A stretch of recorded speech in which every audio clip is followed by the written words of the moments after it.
Pain seared through Kiva's body as consciousness clawed its way back. The sterile scent of antiseptic burned her nostrils, foreign and alarming. Her eyes fluttered open to blinding white light that made her pupils contract painfully. She was alive, which meant she had failed.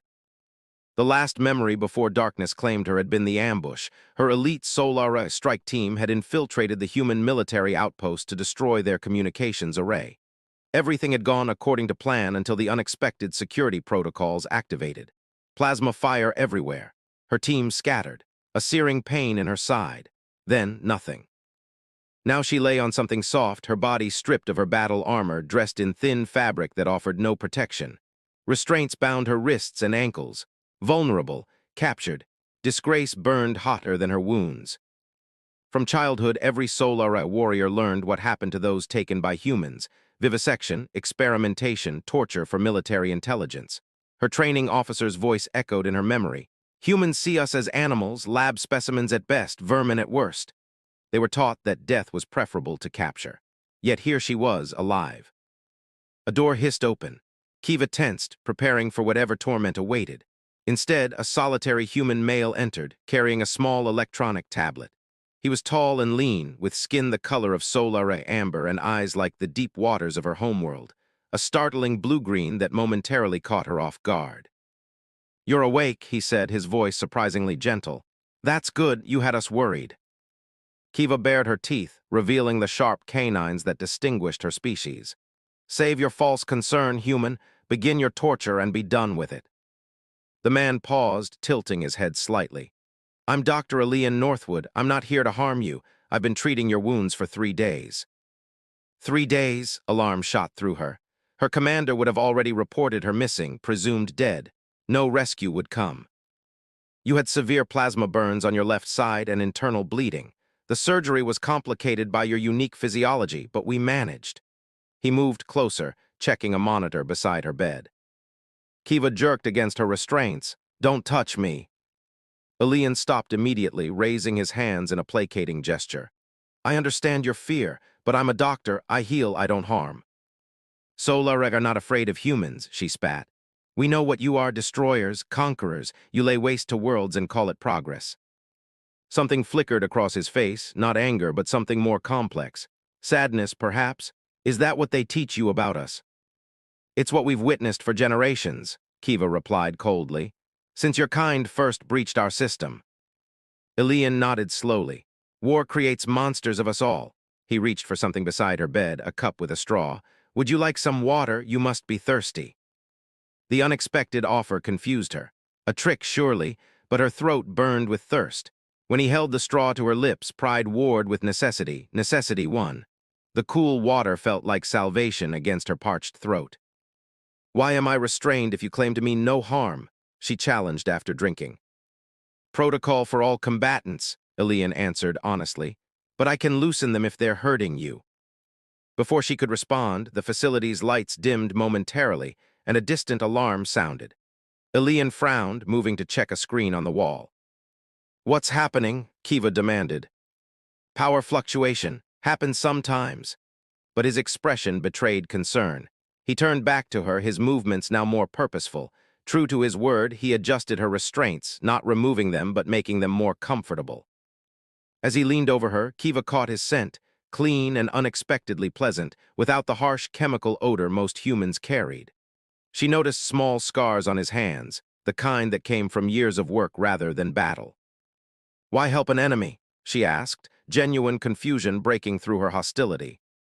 Elian paused, his gaze meeting hers directly. "Because under all our differences, the biology, the culture, the history, we're both sentient beings who feel pain and deserve dignity." He gestured to her bandaged side. "I need to check your wound, may I?" The question itself was startling. No Solara would ask permission of a prisoner. She gave a curt nod, watching him suspiciously as he gently lifted the edge of her bandage. His touch was clinical but careful, as if mindful of causing her additional pain. "The regeneration is proceeding well," he murmured. "Your people heal remarkably fast." "All the better to fight your kind," Kiva replied, but the venom in her words had diminished slightly. Elian replaced the bandage and stepped back. "Rest is the best medicine now. I'll return later with food suitable for your metabolism." As he turned to leave, Kiva called out, surprising herself, "Doctor." He paused at the door. "If you truly mean no harm, why am I here? What use am I to you?" Elian's expression softened. "You're not here to be useful, you're here to heal. What happens after that?" He shrugged. "That's for minds above my pay grade to decide." The door closed behind him, leaving Kiva alone with thoughts more turbulent than when she'd awakened. She had expected cruelty and received care, expected hatred and found something else entirely. For the first time since childhood, doubt crept into the foundations of everything she'd been taught about humans. And that, more than her wounds, more than her capture, terrified her. 7 days into her captivity, Kiva found herself watching the clock for Elian's visits. She told herself it was tactical, gathering intelligence on enemy routines. But something deeper stirred whenever he entered the medical bay with his quiet smile. Today he arrived with a tray holding not just the nutrient supplements calibrated for her physiology, but something that made her nostrils flare with recognition. "Is that Calbury?" she asked, unable to mask her surprise. Elian nodded, setting the tray down. "I had our botanists synthesize it from your blood samples. They said it's a staple fruit on your world." Kiva stared at the small purple berries, their familiar aroma unlocking memories of home. Her restraints had been reduced to a single monitor on her ankle 2 days prior, allowing her to sit up and take the offering herself. "Why?" she asked, the question that increasingly dominated her thoughts when it came to this puzzling human. "Because eating familiar foods helps healing, physically and mentally." Elian pulled up his usual chair. "Even prisoners of war deserve small comforts." "Is that what I am? A prisoner of war?" "Technically, though I prefer to think of you as a patient." Kiva bit into a cowberry, the tart sweetness flooding her senses, a small pleasure she never expected to experience again. "These taste almost right." "Almost is better than nothing," Elian replied with a hint of humor. Their conversation was interrupted by the medical bay door sliding open. A uniformed human woman entered, her posture rigid with authority. Commander Vega, Kiva had learned, the facility's security chief who made no attempt to hide her distrust. "Dr. Northwood, a word." It wasn't a request. Elian excused himself. Though they stepped outside, Kiva's enhanced hearing caught fragments of their heated exchange. "Coddling the enemy. Basic humanitarian. Intelligence value. Ethical obligations." When Elian returned, his jaw was tight, but his manner toward her remained unchanged. "Sorry for the interruption. How are the berries?" Kiva studied him. "Your commander doesn't approve of your kindness to me." "Commander Vega has her priorities, I have mine." He checked her vital readings. "Your strength is returning impressively. The wound is almost fully regenerated." An uncomfortable realization settled in Kiva's stomach. "Once I'm healed, I'll be transferred for interrogation." Elian didn't deny it. "I've requested you remain under medical supervision for another week. Your unique physiology requires monitoring." She recognized the lie for what it was, a reprieve he'd engineered for her. Why delay the inevitable? Before he could answer, the facility shook violently. Alarms blared as emergency lights bathed the room in pulsing red. "What's happening?" Kiva demanded, instinctively reaching for weapons she no longer possessed. "I don't know." Elian rushed to the door, peering into the corridor as personnel ran past. He turned back, conflict clear on his face. "I need to help with casualties. Will you?" "I'll remain here," she interrupted, surprising herself with the promise. The next hours blurred into chaos. Explosions rocked the facility. Through the small window in her room, Kiva glimpsed flashes of weapons fire. She recognized the pattern, a strategic strike but not solar tactics, another species altogether. When the medical bay door burst open, it wasn't Elian but 2 armed human guards, weapons raised. "The prisoner needs to be moved," one barked. "Commander's orders." Kiva tensed, calculating her chances if she fought. Weakened as she was, the odds weren't favorable. "Stand down." Elian appeared behind them, blood staining his medical uniform. "She stays under my supervision per protocol." "Sir, the East Wing is compromised. All prisoners are being relocated to secure holding." "She's not stable enough to move," Elian insisted, stepping between Kiva and the guards. "I take full responsibility." Something in his voice, the authority, the determination, made the guards hesitate long enough for Commander Vega's voice to crackle over their comms, ordering them elsewhere. When they departed, Elian secured the door and turned to Kiva. Blood trickled from a cut above his eye. "You're injured," she observed. "It's nothing. The attack is focused on the research wing. Some faction trying to steal technology, not a rescue mission for you, I'm afraid." The disappointment she should have felt didn't materialize. Instead, concern for Elian's safety surfaced, a traitorous emotion she immediately tried to suppress. Another explosion, closer this time, sent medical equipment crashing. The lights flickered and died, leaving only emergency illumination. "We need to move," Elian decided, grabbing a medical kit. "Not to detention, to the emergency bunker." He approached her bed, holding up a small device. "I need to remove your monitor. I'm trusting you, Kiva." The use of her name, the first time he'd spoken it, held an intimacy that momentarily stole her breath.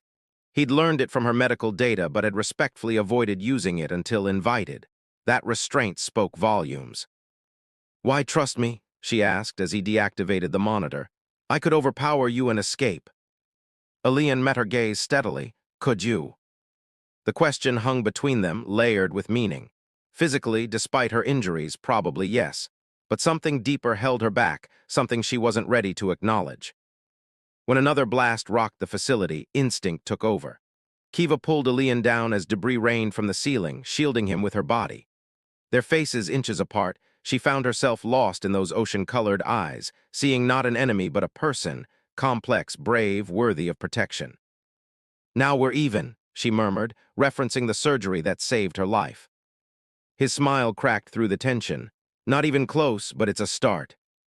Together they navigated the damaged corridors, Kiva's combat instincts proving valuable as she spotted dangers before Elian. When they encountered wounded personnel, she found herself helping rather than exploiting their vulnerability, a choice that would have been unthinkable mere days ago. In one critical moment, she disarmed an enemy combatant who nearly ambushed Elian from behind. Standing over the unconscious attacker, weapon in hand, Kiva faced a decision that would define her path forward. She handed the weapon to Elian, grip first. "I don't understand you," he said quietly as they reached the relative safety of the emergency bunker. "That makes two of us," she replied, watching as he immediately began treating the wounded gathered there. Something fundamental had shifted within her. The enemy had shown her compassion when she expected cruelty. He had offered trust when he had every reason for suspicion, and now, though escape had been possible, she had chosen to stay to help. The realization terrified her more than any battle ever had. The days following the attack transformed Kiva's status from prisoner to something undefined. Without formal authorization, she had become Elian's assistant, helping tend the wounded while reconstruction began. Her enhanced strength and quick reflexes proved valuable, and few questioned her presence at his side, though many watched with suspicion. "Hand me the tissue regenerator," Elian requested as they worked together on a burn victim. Kiva passed the instrument with practiced ease. 3 weeks of observation had taught her much about human medicine, fascinated by how they compensated for their physiological limitations with technology. "Your technique has improved," he noted as they finished the procedure. "I'm a quick study," she replied. "Warriors must learn field medicine." "Is that all you are, a warrior?" The question was gentle but probing. Kiva stiffened. "It's what I was bred for. The Solari don't have the luxury of individual aspirations." "I don't believe that," Elian disposed of his gloves. "No sentient species evolves solely for combat. There must be artists, thinkers, builders among your people." The observation hit uncomfortably close to a truth the Solari government suppressed. Kiva had seen dissenters, reconditioned, for suggesting similar ideas. "Our strength ensures our survival," she recited, but the words felt hollow now. Later in the small room she'd been allocated, no longer a cell but not quite free quarters, Elian brought her something wrapped in cloth. "What's this?" she asked, unwrapping it to reveal a book made of actual paper. "Human literature. This one's from before we discovered interstellar travel. I thought you might find it interesting, how we imagined aliens before we met them." Kiva ran her fingers over the cover of The War of the Worlds. "You understood our language quickly enough. Perhaps I should learn yours beyond the medical terminology." I could teach you, Elian offered, sitting beside her on the small cot. And you could teach me more about the solar array. Their study sessions became a nightly ritual. Cultural exchange dressed as intelligence gathering, though both recognized the pretense for what it was, an excuse for closeness neither was ready to acknowledge. During one such session, Kiva found herself sharing memories of her childhood, the rigorous training, but also rare moments of beauty, luminescent forests at dusk, musical ceremonies before battle. It sounds beautiful, Elian mused. Your world. Parts of it, she admitted, before the war consumed everything. Wars don't last forever, Kiva. This one has. 3 generations of my people have known nothing else. Elian's hand rested dangerously close to hers on the table. What would you do if there was peace? The question stunned her. No one had ever asked what she wanted beyond victory. I don't know. Yes, you do, he said softly. I've seen how you study everything, how your hands create rather than destroy when given the chance. His perception unsettled her. You see what you want to see, human. Elian, he corrected. My name is Elian. The moment hung charged between them, intimacy building in the small space that separated their bodies. The door slid open unexpectedly. Commander Vega entered, her cold gaze assessing the scene. Fraternization, Dr. Northwood. Elian rose calmly. Cultural exchange, Commander, valuable intelligence. Intelligence that should be gathered through proper channels. She turned to Kiva. The Coalition Council has requested your presence for formal questioning. A transport arrives tomorrow. Fear lanced through Kiva, not of interrogation, but of separation from the one human who had shown her another way of existing. After Vega left, Elian paced the small room. I'll appeal this. You're still under medical observation. We both know I'm fully healed, Kiva said quietly. This was always coming. That night's sleep eluded her. When her door opened in the early hours, she expected guards. Instead, Elian entered alone. Come with me, he whispered, quickly. He led her through darkened corridors to the facility's observatory dome, a small space where scientists studied the unfamiliar stars of this sector. Above them, the cosmos sprawled in breathtaking clarity through the transparent ceiling. Among the stars, Kiva identified her home system, impossibly distant. Why bring me here? She asked. Because you needed to see this. Elian stood close beside her. The same stars shine on both our worlds, Kiva. The same universe holds us all. Poetic but irrelevant to those making war. Is it? He turned to face her. Every conflict in human history eventually ended with understanding, with seeing the other side as something more than enemy. His proximity awakened sensations Kiva had never permitted herself to feel. The warmth radiating from his body, the rhythm of his breathing, the subtle scent that she now associated with safety rather than threat. What am I to you? She whispered, the question that had burned within her for weeks. Elian's hand lifted, hesitating a breath away from her face. A revelation, he answered. Everything I was taught about your kind, and everything I've discovered that proves it wrong. When his fingers finally made contact, tracing the subtle ridges that lined her temple, a solar feature revered for its beauty among her people, Kiva closed her eyes, allowing herself this forbidden touch. They'll say you've been compromised, she murmured. Perhaps I have been. His forehead touched hers in a gesture of profound intimacy. Or perhaps I've never seen more clearly. The kiss, when it came, crossed more than physical boundaries. It bridged worlds, shattered dogma, rewrote possibilities. Her hands found his hair, softer than she'd imagined during stolen moments of wondering. His arms encircled her with a gentleness that belied their strength. When they parted, breathless and transformed, the stars bore silent witness to something revolutionary in its simplicity. Connection where hatred should have flourished. What happens now? She asked. I don't know, Elian admitted, but I can't let them take you tomorrow. That night, in whispered conversation beneath the watching stars, they began imagining something neither had dared before, a future where understanding might somehow triumph over generations of enmity. Dawn brought the promised transport ship and a squadron of coalition officers. Kiva stood in her quarters, dressed in the simple clothes provided to her rather than the prisoner jumpsuit, a small act of dignity Elian had insisted upon. You've been classified as a high-value intelligence asset, Commander Vega informed her coldly. The Coalition Intelligence Division will determine your usefulness. Kiva maintained the stoic demeanor expected of a Solara warrior, betraying none of the turmoil within. Last night's intimacy with Elian had awakened possibilities she couldn't rebury, questions about her people, her purpose, her future. Elian appeared in the doorway, medical kit in hand. She requires a final examination before transport, he stated with professional detachment. Coalition protocols for prisoner transfer. Vega's eyes narrowed, but she couldn't dispute regulations. Make it quick, doctor.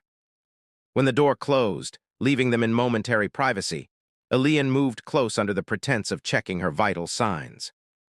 Whatever happens, remember what you've seen here, he murmured. Not all humans want this war. And not all Solare are what humans believe, she replied softly. His fingers brushed hers as he took her pulse, the touch deliberate and lingering.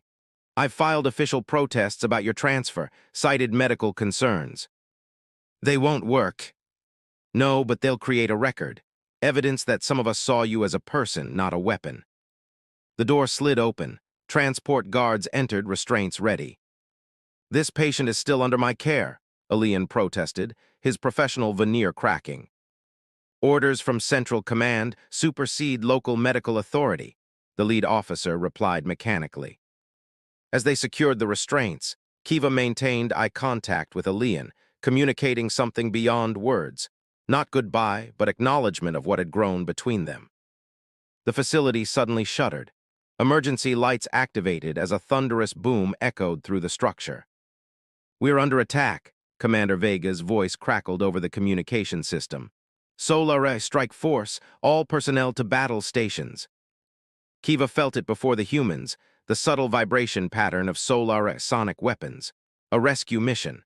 The very thing she had longed for weeks ago now filled her with dread. Chaos erupted. The transport officers dragged her toward the landing bay, while Elian was ordered to the medical center to prepare for casualties. Their final glance carried the weight of everything unsaid. The corridor ahead exploded inward. Through smoke and debris emerged three figures in the distinctive armor of Solare elite forces, her own unit. Commander Kiva, the lead warrior lowered his weapon in recognition. We've come to extract you. The transport officers raised their weapons, but were swiftly neutralized by Solare stun weapons. Kiva found herself suddenly free, her people surrounding her protectively. Are you injured? Asked Terk, her second in command. What have they done to you? Kiva struggled to reconcile the reality before her with her transformed perspective. These were her people, following their directive to leave no warrior behind. Yet all she could think about was Elian, now in danger from those she had called family. I'm unharmed, she managed. How did you find me? Long-range scanners detected your biosignature when the facility's shields faltered during the previous attack, Terk explained. Command authorized a full extraction team.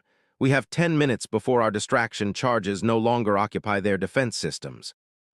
They moved efficiently through the facility, encountering sporadic resistance easily overcome by Solare technology. Each unconscious human they passed increased Kiva's dread. Was Elian among those injured? Near the rendezvous point, they passed the medical center. Through the window, Kiva glimpsed Elian working frantically over wounded personnel. Safe, for now. Relief flooded her system. Commander, Terk questioned her hesitation. There's intelligence I must acquire, she decided suddenly. Continue to the extraction point, I'll join you. Protocol demands. That's an order, Terk. Her tone permitted no argument. When her team reluctantly advanced, Kiva slipped into the medical center. Chaos masked her entrance, until Elian looked up from his patient and froze. You're escaping, he said, not a question. My unit came for me. Around them, injured personnel watched with fear and confusion as their prisoner stood free before them. Then why are you here? Elian asked, hands still applying pressure to a wound.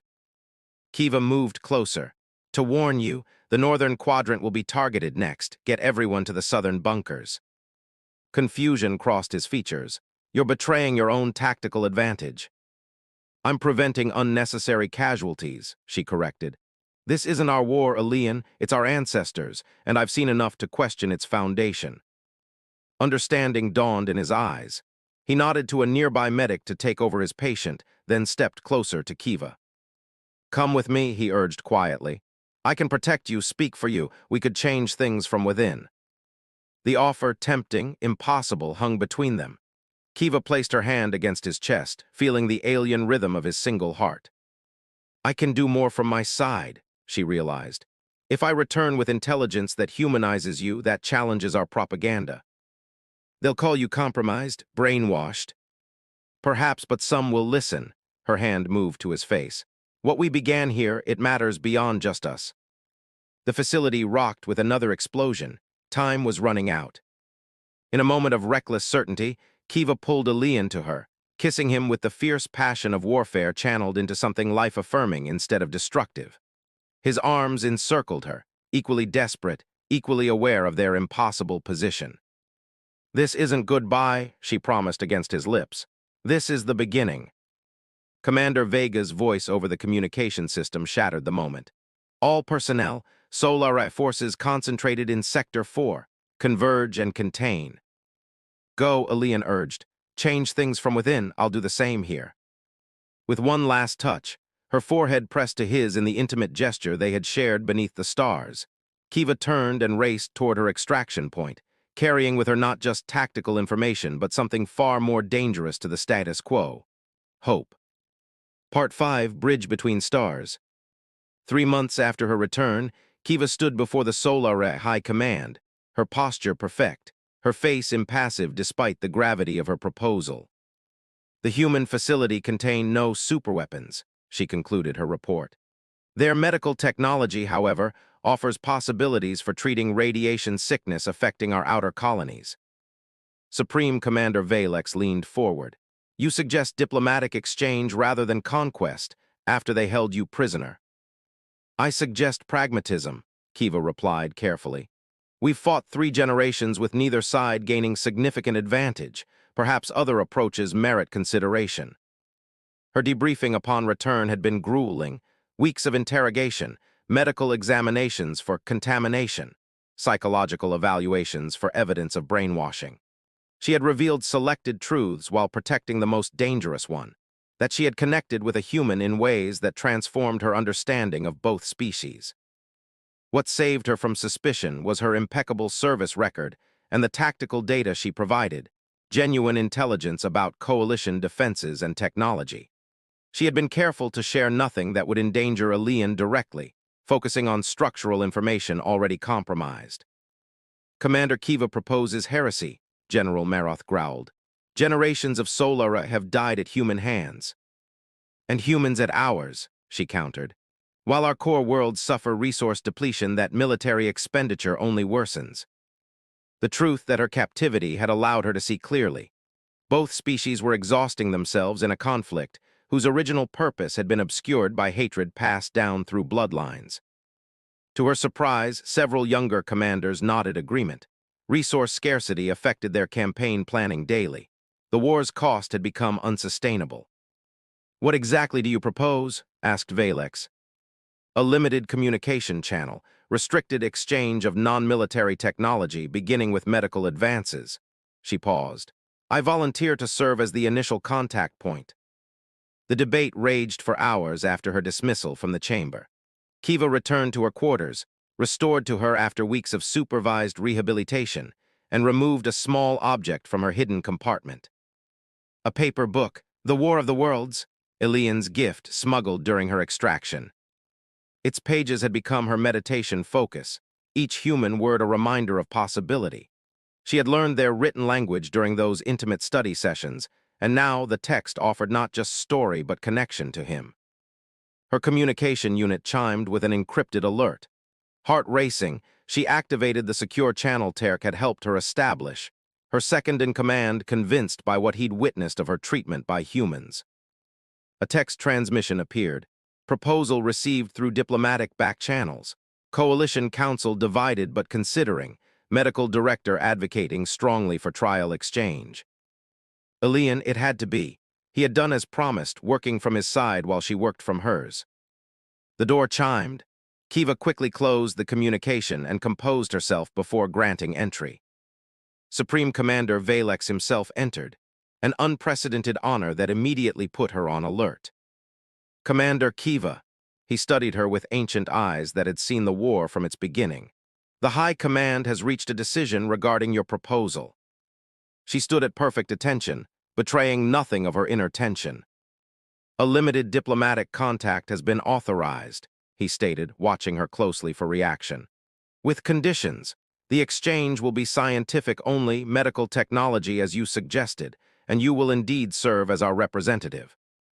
Relief threatened to weaken her knees, but warrior discipline held her steady. I'm honored by the command's trust.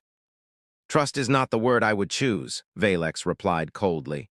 You are expendable if this proves to be a human trap. More importantly, you alone have direct experience with their medical facilities. Your unique perspective may prove valuable. The hidden meaning was clear. She was being tested as much as the diplomatic initiative. When do I depart? She asked. Immediately, a neutral station has been designated in the Cygnus Void. Both delegations will arrive simultaneously, 3 representatives each heavily monitored. After Valex departed, Kiva allowed herself one moment of pure, unconstrained emotion, pressing her hand to her chest where her dual hearts raced with something like joy. Possibility unfurled before her, delicate as the rare flowers that sometimes bloomed in solar battlefield ruins. The neutral station hung suspended in the emptiness between stars, a perfect symbolic location for what would transpire. As the solar shuttle docked, Kiva felt both hearts accelerate. Her accompanying scientists, selected for both expertise and unwavering loyalty to command, checked their equipment one final time. Remember, she instructed them, observe everything, reveal nothing beyond the approved exchange parameters. The airlock cycled. Across the sterile white conference space, the human delegation waited. 2 scientists in coalition uniforms flanked a figure Kiva would have recognized across galaxies. Elian looked thinner, his face bearing new lines of stress, but his eyes, those ocean depths that had first captured her attention, widened slightly at the sight of her.